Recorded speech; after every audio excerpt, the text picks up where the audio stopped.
Hello दोस्तों, हमारे channel में आपका स्वागत है।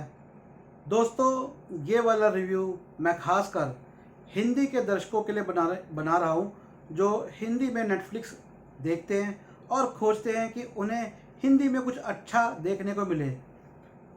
दोस्तों, बाहर की जितनी भी वेब सीरीज़ नेटफ्लिक्स पे आ रही है वह हमारे यहाँ की वेब सीरीज़ से काफ़ी अच्छी होती है, लेकिन हमें कई बार पता नहीं चलता कि कौन सी वेब सीरीज़ हिंदी में डब्ड है। उनके लिए ये मेरे ख़ास प्रोग्राम है। चलिए आज मैं बताता हूँ कि मैं किस वेब सीरीज़ की बात करने जा रहा हूँ। दोस्तों, इस वेब सीरीज़ का नाम है लॉस्ट इन स्पेस। स्पेस में खो गए, अगर मैं इसे हिंदी में बोलूँ तो।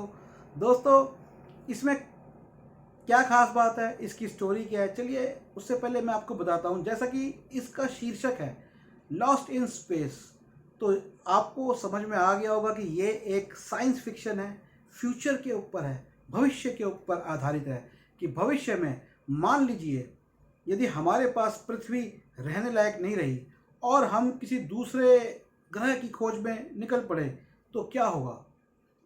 बड़ा इंटरेस्टिंग है। और मान लीजिए अगर इस यात्रा में हमें ऐसे लोग मिल गए जो कि किसी अन्य ग्रह से हैं तो क्या होगा।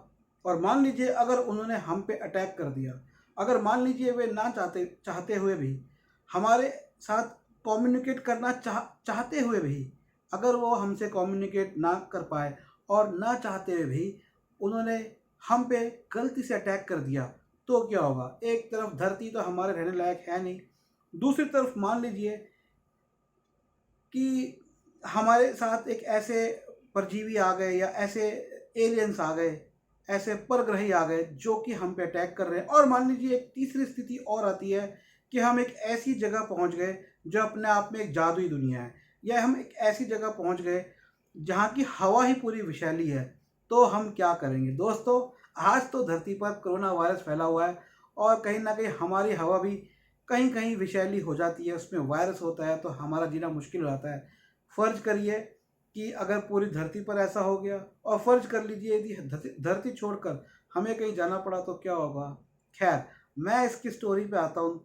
तो यही इसकी स्टोरी है लॉस्ट इन स्पेस की, कि धरती एक समय आता है कि रहने लायक नहीं होती और एक दूसरा ग्रह अल्फा सेंचुरी नाम का है, वहाँ पर धरती के लोग जाना चाह रहे हैं। रास्ते में उनके कई कई पड़ाव आते हैं और जैसा कि होता है कि ड्रामा क्रिएट होता है, चरित्र क्रिएट होते हैं जो कि एक मनोरंजन करने का तरीका है। अब मैं आपको जो मेन बात इसके बारे में बताना चाहता हूँ वो दो बातें हैं। एक, फिल्म में इसमें वेब सीरीज़ में प्यारा सा बच्चा, और दूसरा कि क्या हम भविष्य में एलियंस के साथ, परग्रहियों के साथ कम्युनिकेट कर पाएंगे, क्या हम उनसे कोई संपर्क बना पाएंगे, क्या हमारे और उनके बीच में कुछ ऐसा कुछ हो सकता है जिससे कि हम और वे करीब आ जाए। तो दोस्तों, ये बहुत एक इंटरेस्टिंग, एक छोटा सा बच्चा होता है। संक्षिप्त में आपको बताता हूँ। एक छोटा सा बच्चा होता है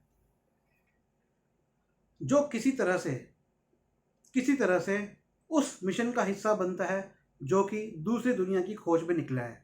और इस बच्चे को एक दूसरी दुनिया का एलियन मिलता है जो कि असल में एक रॉबोट है। इस बच्चे का उस रॉबोट से संपर्क होता है और ये रॉबोट उस बच्चे की और उसके परिवार की मदद करता है। लेकिन बाकी लोग उस रॉबोट को स्वीकार नहीं कर पाते, क्योंकि उस रॉबोट के जैसे अन्य रॉबोट्स ने उनके एक दूसरे और मुख्य वाहन पर, इस पे यान पर आक्रमण किया था। तो क्या ये रॉबोट लोगों के साथ मित्र बन पाता है, क्या लोग इसको स्वीकार करते हैं, क्या ये रॉबोट भी उन्हीं रॉबोट्स की एक फौज का हिस्सा है और ये चालाकी से लोगों पर हमला करना चाहता है। ये बड़ा ही मज़ेदार कहानी है इसकी। और मुझे सच बताऊं तो लॉस्ट इन स्पेस मेरा नेटफ्लिक्स पे सबसे पसंदीदा कार्यक्रमों में से एक है। मुझे बहुत अच्छा लगा, मुझे मज़ा आ गया। तो आप, अगर आपको साइंस फिक्शन पसंद है और हिंदी में आपको ये मिल रहा है तो जाके ज़रूर देखिए लॉस्ट इन स्पेस। मैंने इसका लिंक दे दिया है अपने वीडियो के डिस्क्रिप्शन में, प्लीज़ देखिए नेटफ्लिक्स पर जाकर। और हाँ, हमारे चैनल को शेयर करिए, सब्सक्राइब जरूर करिए। Thank you very much.